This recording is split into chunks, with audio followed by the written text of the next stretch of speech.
também pontuar como isso impacta na vida da mãe da criança, né? Porque agora ela vai ter uma sobrecarga de responsabilidades por causa do pai que a abandonou.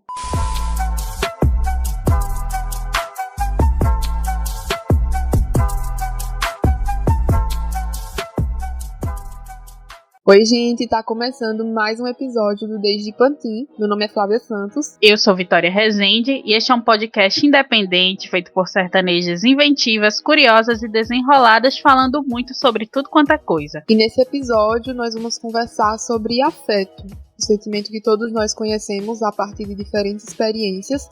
E vamos discutir também como a sociedade racista influenciou e ainda influencia no ato de amar. E para bater esse papo com a gente, nós convidamos o jornalista Pablo Luan Silva, autor do documentário Lacunas, que aborda o não reconhecimento da paternidade em milhões de certidões de nascimento a partir da história de 4 jovens da cidade de Juazeiro, na Bahia. Pablo, seja bem-vindo ao Desde Pantin. Meninas, obrigado, agradeço a oportunidade e o convite também. Estou muito feliz de estar aqui, todo mundo sabe que eu sou fã, não perco um episódio e vamos bater esse papo, né? Perfeitinho. Enfim, eu gostaria de iniciar esse episódio já falando que as nossas primeiras relações afetivas são dentro de um contexto familiar e que são diversas configurações de família, né? No Brasil, por exemplo, de acordo com data popular, 61% dos lares são chefiados por mulheres negras que criam sozinhas seus filhos. E em muitos casos, as crianças nunca foram nem registradas ou não conhecem os pais, ou até conhecem, ou até foram registradas, mas convivem com o abandono afetivo desses homens. E aí eu queria saber de Pablo que impactos essa ausência dos pais vai ter na vida de uma criança. Certo. Quando a gente fala sobre paternidade, é muito complicado quando a gente vai olhar para um dado onde quase 6 milhões de crianças e adolescentes não são registradas pelo pai aqui no nosso país, né? E aí isso vem trazer consequências para a vida dessas crianças, né, que vão virar adultos, adolescentes, etc.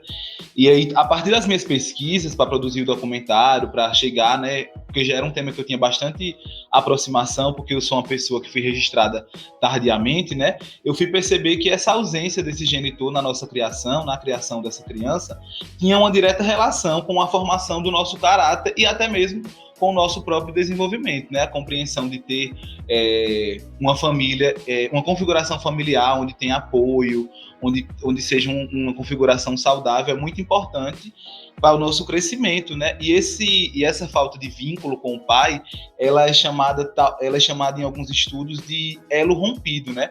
E aí quando esse elo é rompido, algumas sequelas psicológicas podem afetar essa pessoa. E aí, com a minha pesquisa, com o passar do tempo, eu fui compreendendo melhor como é que esse abandono afetivo, né, colocava essas pessoas no estado de vulnerabilidade, colocavam essas pessoas...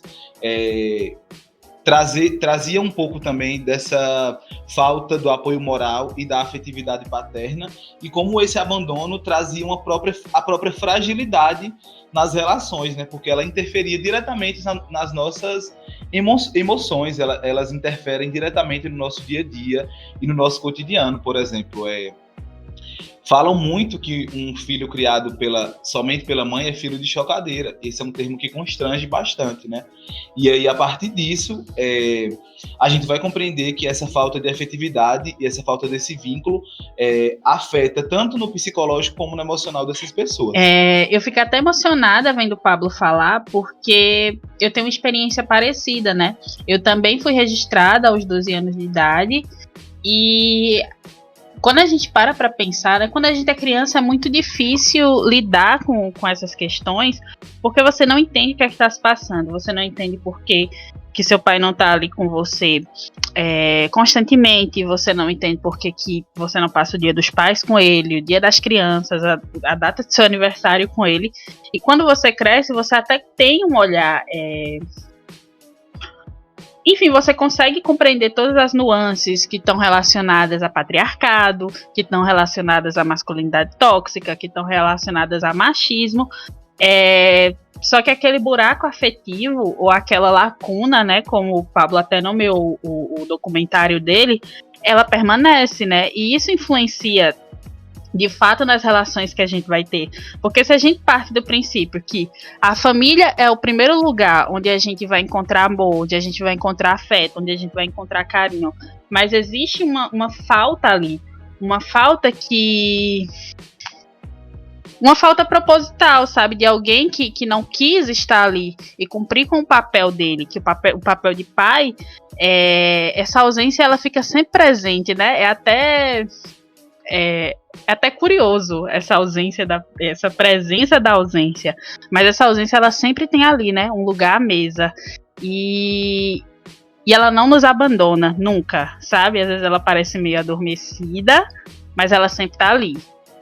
Só para pincelar um pouco assim, então, sobre a questão do documentário, porque eu lembro que a gente estava produzindo, na produção do meu documentário, eu lembro que falava muito sobre essa questão ligada ao direito, né, que definiria como o não cumprimento daquilo que é exigido pela lei, juridicamente, etc. E aí chegou um ponto em que todas as minhas fontes, todas as pessoas que participaram do documentário, que foi basicamente isso, 2 pessoas tinham sido registradas tardiamente e outros 2 jovens, até hoje não eram registrados. E aí chegava em um ponto do apoio afetivo e o apoio moral. E aí a gente chega a minha orientadora, inclusive, falou sobre isso. Será que as pessoas vão chorar? Será que as pessoas vão ficar emocionadas? E aí se via que existia esse espaço, essa lacuna, essa falta de afetividade, mas parece que as 4 histórias, elas se encruzilhavam no sentido da falta do apoio moral, assim. Inclusive tem um rapaz que ele fala isso, talvez o nome no registro talvez não fosse tão importante, e sim o apoio do meu pai, e sim a afetividade que eu poderia receber dele, né? Assim, sobre a ausência impactar muito na vida da criança, da pessoa que cresce sem o pai e tal, também pontuar como isso impacta na vida da mãe da criança, né? Porque agora ela vai ter uma sobrecarga de responsabilidades por causa do pai que a abandonou. Ainda mais se ela for negra e pobre, né? Porque agora ela vai ter que exercer tudo sozinha. Isso vai exigir o dobro dela no aspecto econômico, no aspecto educacional e emocional para essas crianças. E aí elas vão ter que ser 2 vezes mais fortes para conseguir lidar com essa situação, né? E muitas vezes essas experiências vão tornar essas mulheres extremamente rígidas consigo mesmas, sem afetos consigo mesmas. E também com a criança, né? Porque ela não vai querer que a criança passe pela mesma coisa. Aí a criança vai crescer sem a afeição do pai, porque deixou a família, sei lá, nunca nem assumiu, faleceu, enfim.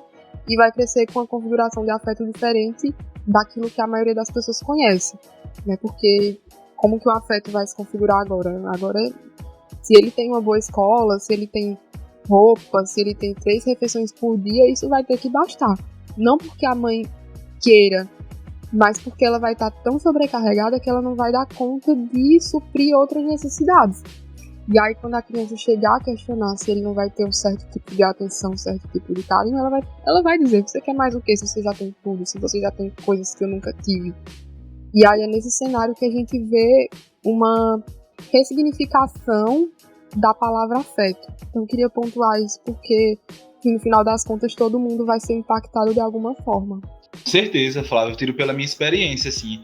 Eu lembro de várias situações onde minha mãe não estava com a gente em alguma festa do colégio, em algum momento importante, assim, mas que ela sempre esteve em busca dessa, infelizmente, por ter sido uma mulher sobrecarregada, ter que trabalhar, ter que dar apoio afetivo, não tínhamos um pai dentro de casa, né? Ela foi a mãe solo que nós tivemos, né? Era muito mais por questão do trabalho. Ela tentava suprir isso com o trabalho, por exemplo. Já teve vezes minha mãe dobrar plantão, assim, trabalhar 24 horas, né? Ficar 2 dias longe de casa, e aí chegava cansada, ainda tinha os problemas da gente.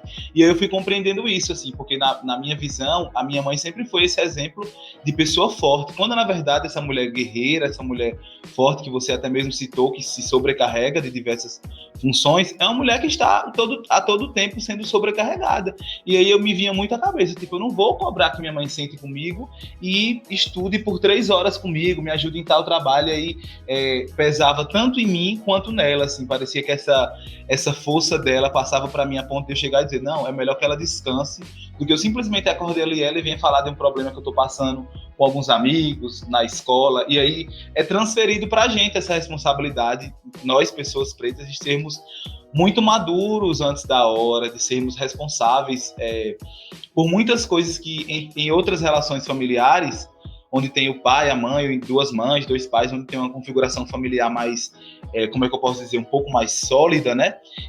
Essas funções são divididas, e aí a criança pode ter a liberdade de falar com o outro pode já trabalhar um pouco mais, ou ficar um pouco mais tempo dentro de casa, e etc. Assim. E hoje eu vejo que minha mãe é uma mulher muito forte, assim, que aguentou muita coisa por nós, por mim, pelas minhas irmãs, e ao mesmo tempo deixou muita coisa da vida pessoal dela, o fato dela ser uma mulher, o fato dela ser uma mulher que tinha sonhos, que tinha vontades, né? Deixou de lado por conta dessa sobrecarga. E quando você vai olhar para a realidade, isso acaba sendo triste, porque não é a realidade de uma mãe, é a realidade de muitas outras mães, como a gente... até mesmo durante a pandemia agora, que a gente consegue dados assim falando de que aumenta o número de mães que passam por dificuldades por serem mães solos, assim, porque dentro de casa tem que suprir a questão financeira, suprir a questão alimentícia e ainda sair de casa e ter o trabalho para suprir a necessidade do filho, assim. São mães pretas, são mulheres pretas que estão a todo tempo sendo testadas por esse sistema racista e machista, quando a gente vem falar do abandono afetivo, né? Porque onde estão esses pais? Onde estão esses homens que abandonam seus filhos? É muito triste quando a gente vem olhar para esse fator, assim. É interessante, porque quando a gente vai falar de afeto, né, a primeira coisa que vem à cabeça, pelo menos para mim, é aquela coisa pessoal, né? Você pensa nas pessoas que você gosta, naquelas pessoas próximas e na afeição que você tem por elas, no carinho que você tem por elas.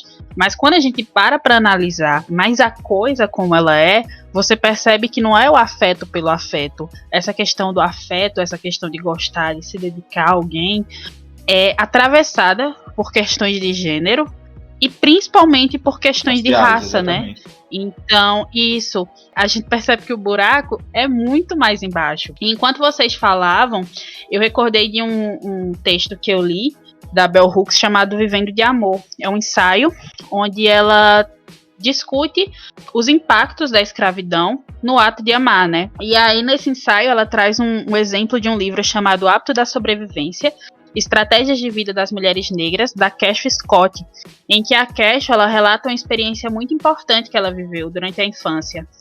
Aos 13 anos, ela conta que a mãe foi buscar ela na escola e chegou lá, ela estava toda molhada, os cabelos pingando, chorando e precisando do colo da mãe.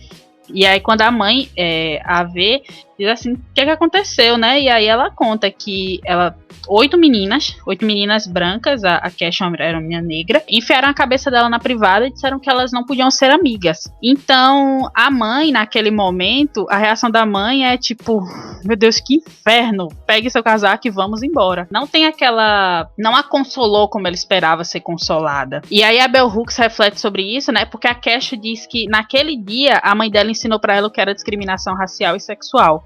E quando a Bell Hooks vai falar sobre esse tema, ela diz o seguinte, que as necessidades emocionais da criança naquele momento não foram atendidas. Ela soube de coisas importantes, ela descobriu ali na prática de uma maneira muito ruim o que era racismo, mas que as necessidades emocionais dela naquele momento não foram atendidas, talvez pela própria experiência da mãe, né?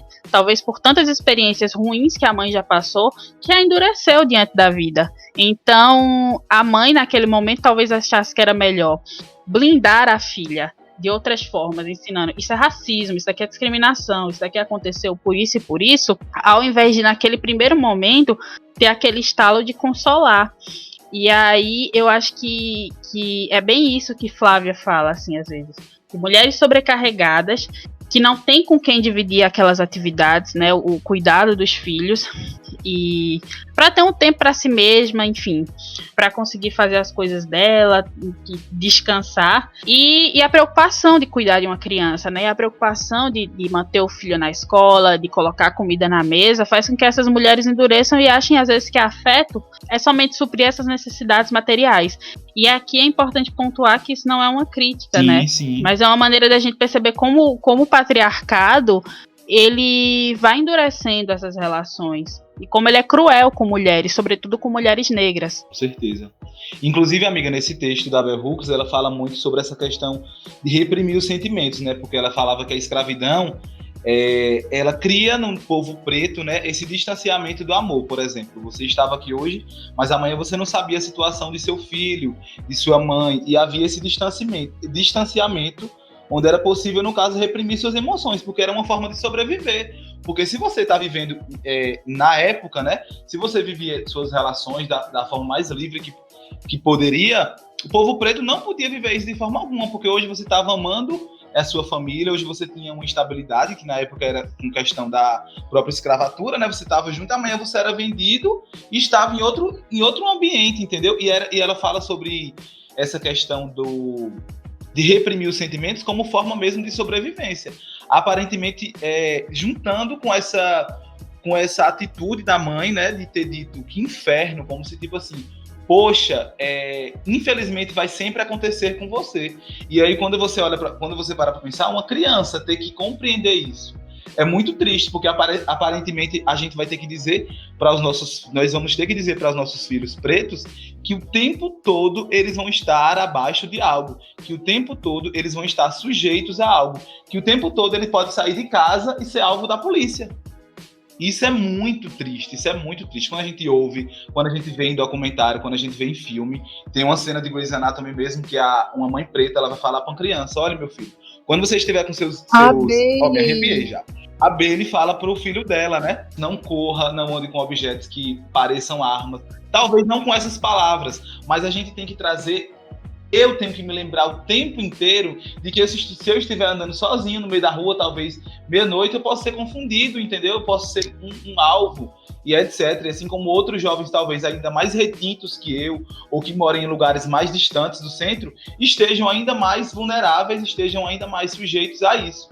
E é muito triste, porque é algo que está em nós desde a infância. Pô. Você é uma criança preta o tempo todo, e se você for uma criança preta e morar em estados um pouco mais violentos, morar em periferia, é ainda pior. Parece que você é o tempo inteiro alvo. Não é à toa que a gente vê notícia de crianças de 7, 8, 9, 10 anos serem assassinadas, e até hoje, entre aspas, não dá em nada, assim.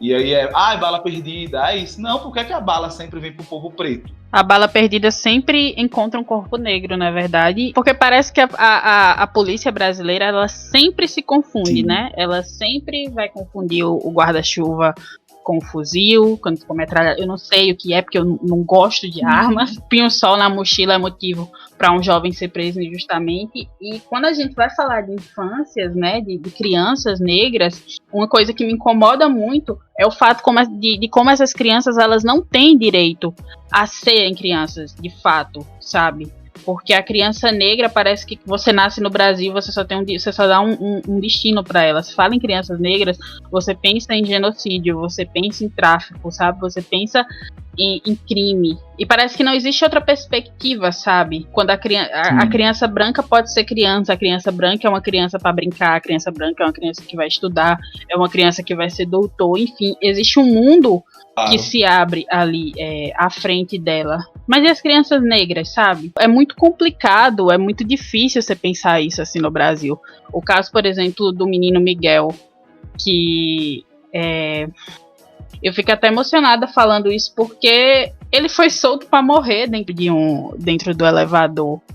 No meio da pandemia, a mãe, que era paga com dinheiro da prefeitura, onde o marido da sua patroa trabalhava, ela tá indo no meio da pandemia trabalhar, provavelmente ela levou o filho dela porque o filho não deveria estar em aula, porque as escolas e as creches estavam paradas.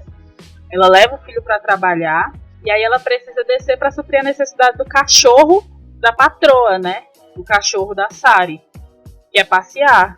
E a Sari ali, nos minutos em que ela desceu, ela não podia reparar na criança, prestar atenção na criança, suprir as necessidades daquela criança que só queria o colo da mãe. E aí depois vem aquele discurso do tipo, mas não foi intencional, sabe? Eu não sabia que ia acontecer isso. E aí a grande pergunta é, a senhora soltaria o seu filho sozinho dentro do elevador? A senhora soltaria o seu cachorro sozinho dentro do elevador? Gente, a prova é que a gente vê muito mais repercussões em casos de crianças.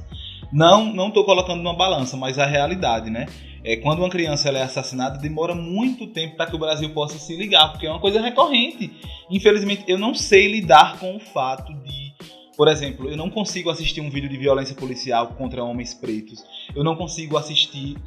o caso da Agatha Fidelis mesmo me deixou muito mal. Me deixou muito mal, muito, muito, muito mal.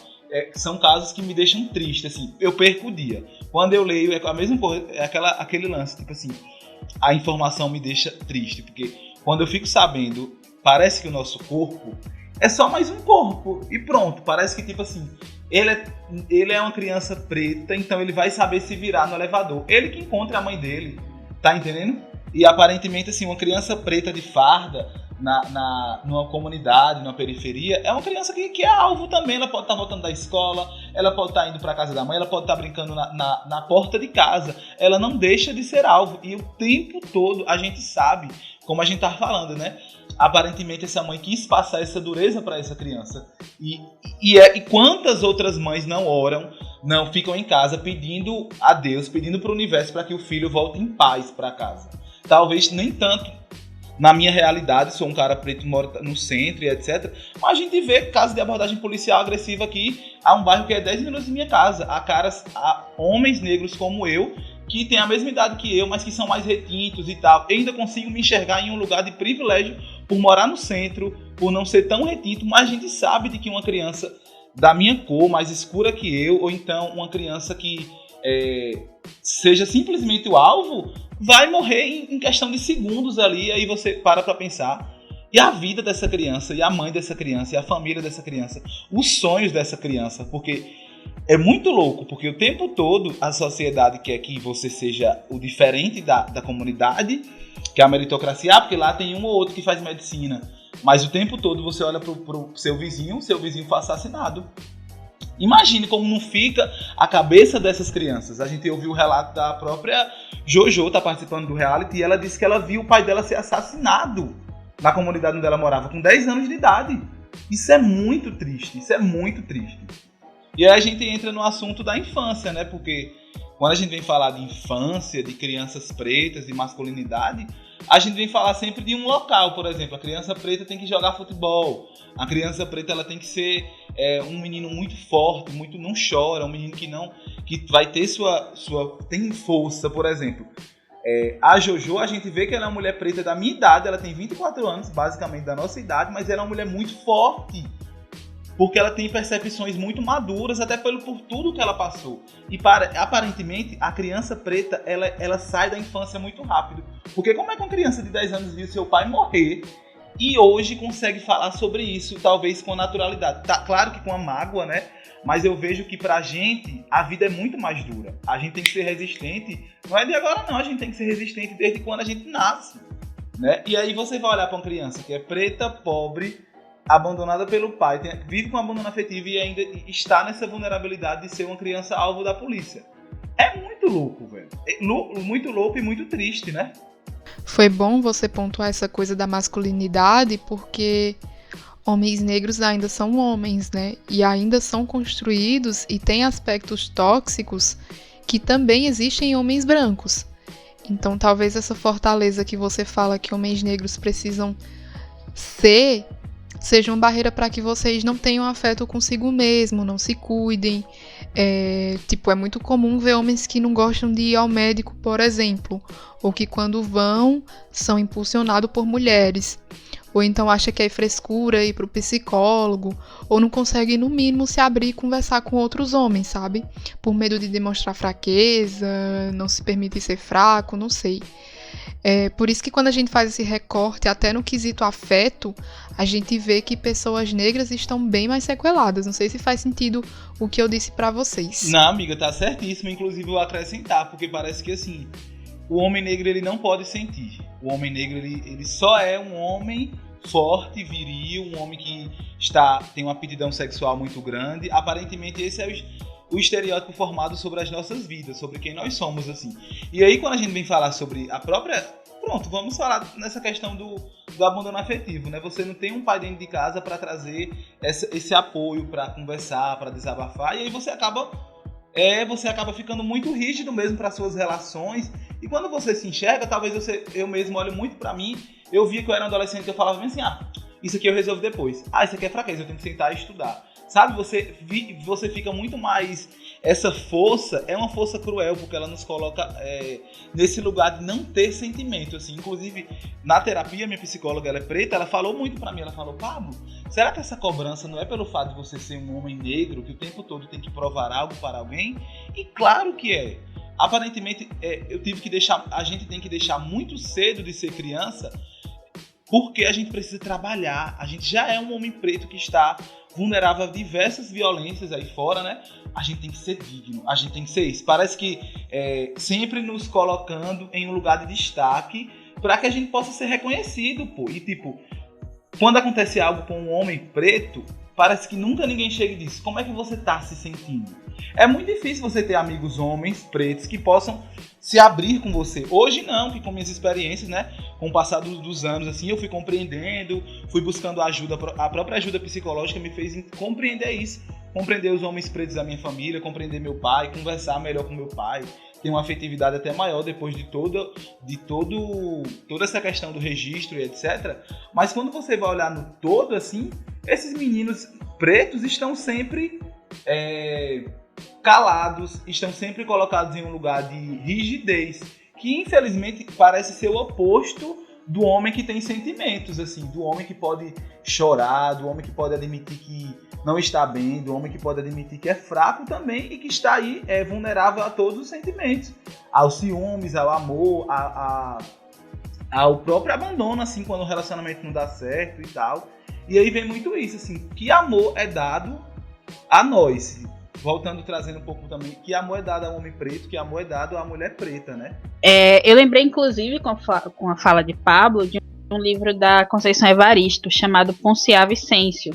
Então, e aí, num dos momentos, é um livro belíssimo, e fica aí minha dica para quem quiser ler. E num determinado momento, ela narra que a Ponciá era casada, e aí ela narra que a Ponciá sentia muita vontade de conversar com o marido. E aí a gente olha e pensa, poxa, básico. Só que aí ela vai contando que na infância, durante toda a infância, a Ponciá sempre achou que homens eram muito calados, porque na convivência com o pai, na convivência com os irmãos e depois, na vida adulta, na convivência com o marido, ela percebeu que os homens não costumavam falar muito sobre o que sentiam, sei lá, não costumavam chegar em casa e falar sobre o dia que eles tiveram, ou algo assim. E isso era algo que ela ansiava muito, né? A autora define até que ela se sentia desesperada para ter essa experiência, mas o marido se fechava. E aí me faz pensar muito nessa questão da socialização de gênero, né? Onde a gente não permite que homens... É como se os homens não pudessem ser vulneráveis. Enfim, é aquele estereótipo do homem negro que é forte, que é viril, que reage a tudo com violência. Então, ele também não pode abrir se abrir e falar sobre seus sentimentos.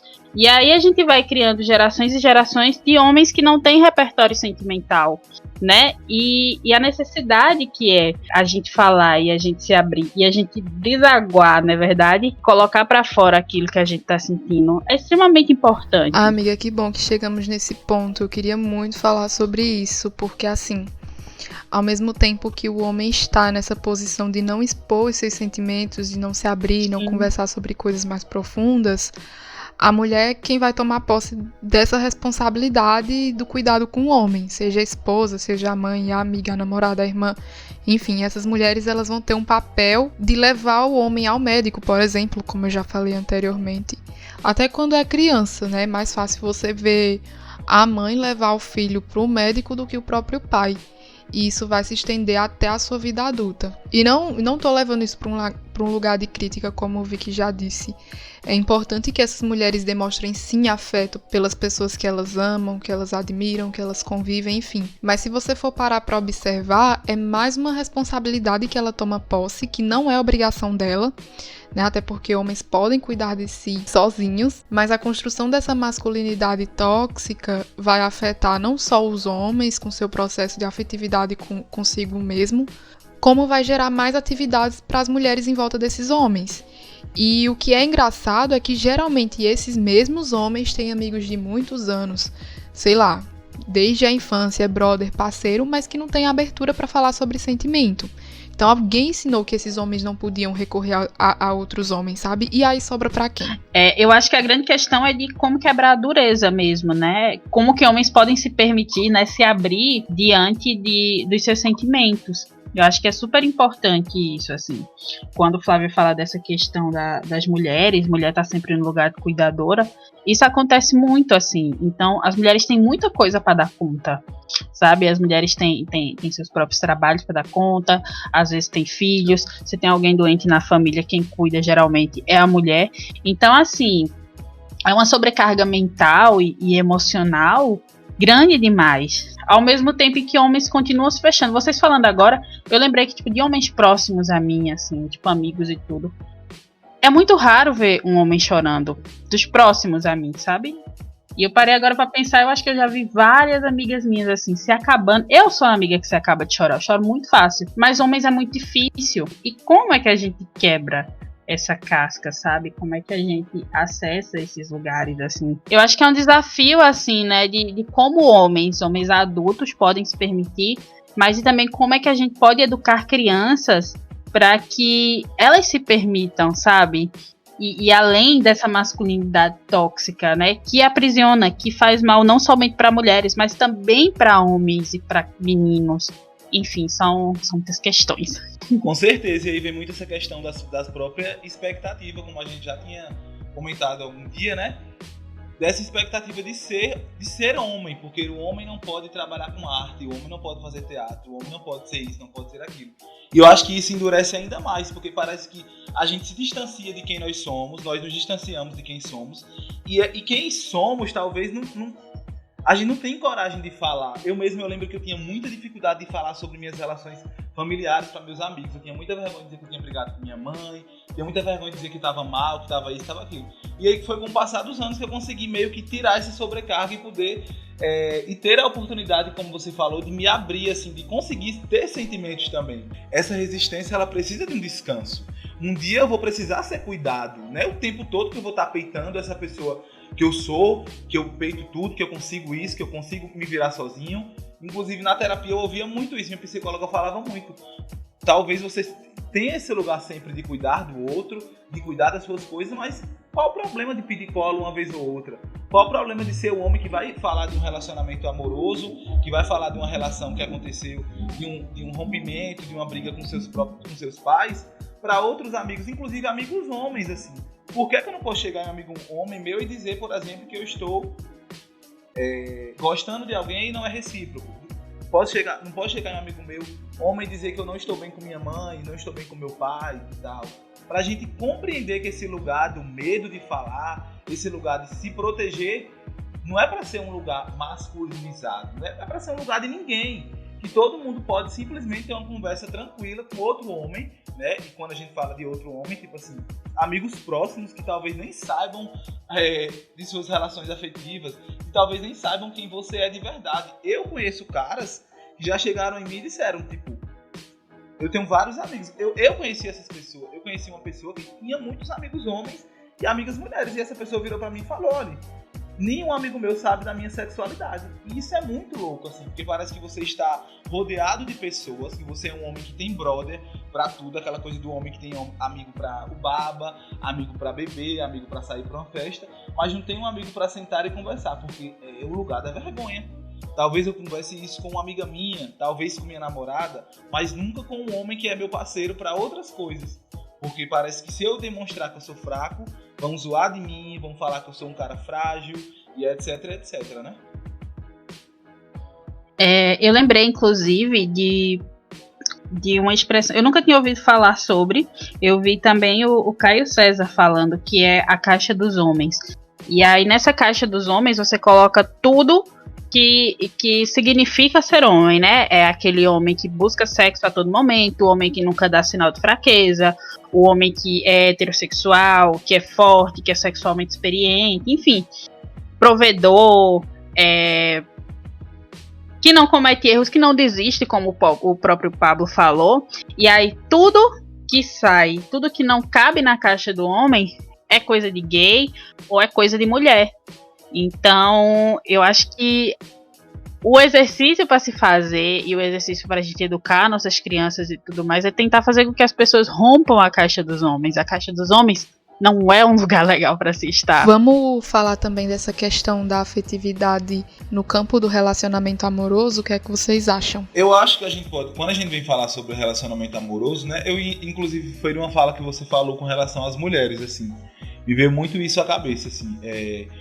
Parece que o nosso estado de abandono, ele vai nos levar para nossas relações, assim. Pelo menos quando você é uma criança que não tem um pai presente, assim, na sua criação, aparentemente você não confia tanto em homens. Pelo menos a minha experiência, a experiência de pessoas que eu conheço, são experiências assim. E aí quando eu comecei a ficar com caras, né, que hoje eu me considero um homem bissexual, quando eu comecei a ficar com caras, tinha muito esse espaço, assim, de dizer, não vou confiar não, esse cara tá mentindo pra mim, esse cara deve ter outros caras, ele deve ficar com outros caras e etc. E eu não via tanto isso não vejo tanto isso nas minhas relações com mulheres, assim, talvez esse lugar do medo e de estar presente pela ausência do meu pai tenha me colocado sempre nesse lugar de ser abandonado por algum cara. E aí é como se chegasse, quando chega alguém interessante, quando chega alguém bom, acho que tipo, você acaba estranhando, assim. Eu vi um vídeo, inclusive, de uma mulher preta, uma mulher negra, ela duvidando, o noivo dela, que também era negro, pedindo ela em noivado, num parque. Não sei se vocês assistiram a esse vídeo. E ela, o tempo todo, ela pensa que é brincadeira dele, assim. Que ela parece que durante a vida dela, aparentemente, o vídeo mostra que ela acha que ele tá tirando onda dela. E por que essa mulher, a reação dela é muito mais uma surpresa, uma negação, do que simplesmente o fator dela, tipo, achar aquilo muito bonito e compreender que ela finalmente tá sendo amada, que não fala de como os outros relacionamentos dela eram, né? Mas aparentemente a reação dela é de surpresa real, assim. Você tá tirando onda da minha cara, deixa de brincadeira. E aí quando no final ela dá um sorriso e compreende que aquele pedido de noivado foi um pedido real, assim. E aí me vem muito isso, assim, como homem preto, como homem negro, né?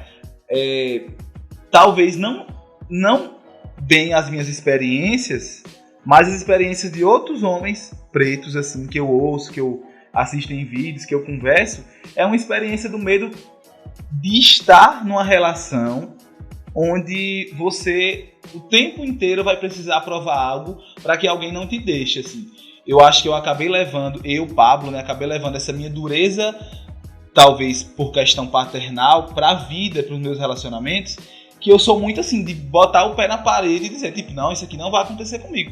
Mas ao contrário de mim, eu escuto outros relatos de homens pretos, de mulheres pretas, que ainda vivem em um relacionamento abusivo. E quando você vem falar de relacionamento abusivo numa questão racial, é ainda mais triste, assim. Porque eu vejo pessoas falarem, eu ouço relatos de que a gente nunca vai ser escolhido, assim. De que na escola todo mundo namora e você é a amiga que acompanha as pessoas que namoram. De que todo mundo ama, todo mundo é capaz de ser amado. E aparentemente isso nunca vai chegar pra você. A gente escuta muito relato assim.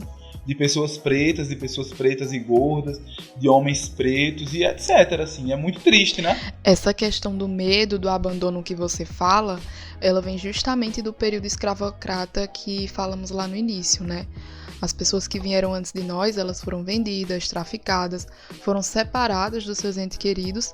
Então, isso criou uma ideia de abandono que reflete nas nossas relações até hoje. Quando você traz essa questão da moça que é pedida em casamento, eu me recordo muito de 2 capítulos do livro Peles Negras, Máscaras Brancas, de Frantz Fanon. Um dos capítulos é intitulado A Mulher de Cor e o Homem Branco, e o outro, O Homem de Cor e a Mulher Branca. Nesses 2 capítulos, a gente consegue observar que a mulher negra vai ser preterida nos 2 casos, não só com o homem branco, mas também com o homem negro. Sim. Se ela está se relacionando com o homem branco, então ela vai ser 2 vezes mais submissa a ele, porque afinal ele é branco, e o fato dele estar com ela é como se fosse um favor, uma coisa que sempre vai ser meio incompreendida, porque ela tá nesse lugar de inferioridade diante desse homem, mas ainda assim esse homem vai ser uma escada para ela embranquecer a família. E no outro capítulo, sobre o homem de cor e a mulher branca, Frantz Fanon vai trazer por que o homem negro vai preferir essa mulher branca, né? Porque ela vai ser o meio que o homem negro vai achar para se inserir na sociedade, para ser admirado, para ser valorizado como um homem branco. E isso é muito comum, principalmente quando vemos homens se ascendendo economicamente. Os jogadores de futebol são exemplos claros que, assim, um exemplo que eu consigo pensar agora, e as mulheres negras permanecem preteridas mais uma vez. Sim. Eu achei massa essa conversa que a gente teve com o Pablo hoje, né? Dele chegar aqui, abrir o coração, conversar com a gente sobre todas essas questões, né? De masculinidade, de o que é ser um homem negro na sociedade racista em que a gente vive, né? De falar sobre diversas coisas, né? Trazer o exemplo do documentário, que também é autobiográfico, de conversar com a gente sobre os cuidados com saúde mental, que são imprescindíveis, né? Para qualquer pessoa. E para finalizar, a gente tá chegando aqui no finalzinho desse episódio, eu queria que Pablo falasse um pouquinho como é que pessoas negras podem ressignificar, né, essa palavra afeto. Quando a gente fala de afeto a pessoas pretas, a gente tem uma visão de reprimir a maioria das vezes os nossos sentimentos, assim. E parece que toda essa resistência como homem negro, como mulher preta, né, nessa sociedade tão racista, nos coloca distante dessa possibilidade de amar, dessa possibilidade de ter uma vida tranquila, dessa possibilidade de ter um relacionamento tranquilo, tanto dentro de casa como fora de casa, com os nossos amigos, com a nossa família. Eu sempre gostei muito de andar rodeado de pessoas, mas muitas outras coisas eu resolvia sozinho, até a própria questão sentimental, assim. E aí eu acho que o que fica aqui de lição, o que fica de compreensão para homens e mulheres pretas é que existem possibilidades nesse amor. E que, além de tudo, esse amor vem falar muito mais sobre as nossas vidas, assim, sobre quem somos nesse país, sobre quem somos nessa sociedade, assim.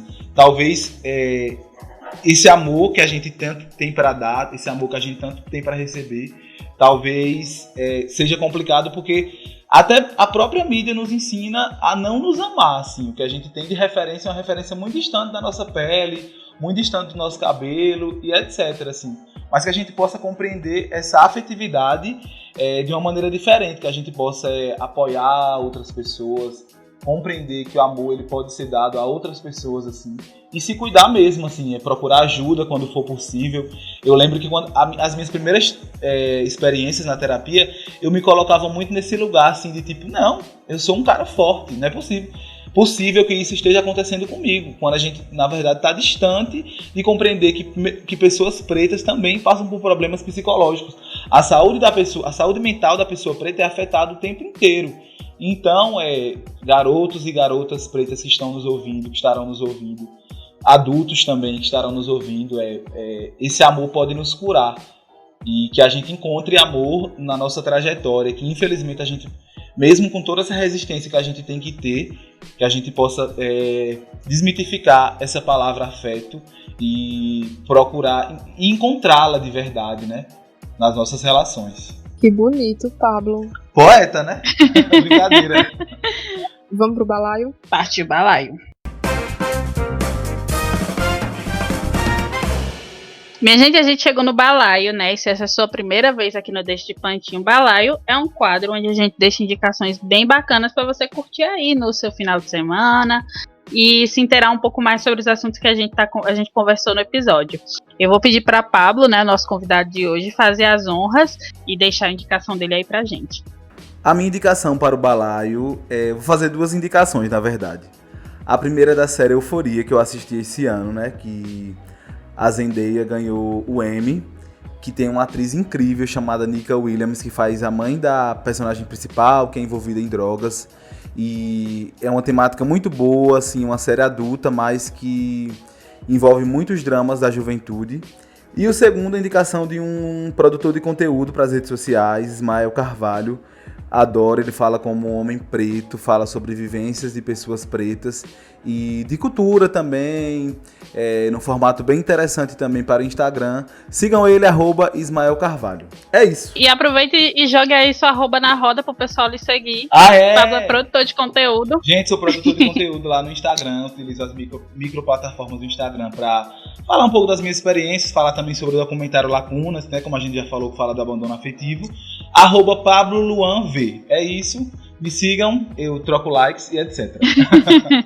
E pro meu balaio, eu queria indicar o livro Pele Negras, Máscaras Brancas, que eu pincelei aí no episódio. Ele é de Frantz Fanon. Esses 2 capítulos, pelo menos, se alguém for ler, acho que já vai valer muito a pena, porque você já vai conseguir entender o porquê dos pretos não se amarem. né? Eu tô falando isso no sentido do amor romântico mesmo, por causa basicamente da configuração racista do sistema, que impulsiona que a gente pense dessa forma. Mas basicamente o livro, esses capítulos são falando sobre o branco que caga pra gente e a gente que acaba cagando pra gente. Então é importante a gente rever isso pra gente se amar direitinho, porque se organizar, todo mundo se ama. E é isso. E a minha indicação é do livro Fique Comigo, da escritora nigeriana Ayobami Adebayo. É um livro que ganhou muitos prêmios e com razão, porque é uma obra muito incrível, assim, um livro muito bom, muito bonito. Ele conta a história de um casal, né? Ele é narrado a partir da perspectiva dos dois. E conta a história desse casal desde quando eles se conheceram até quando o casamento termina.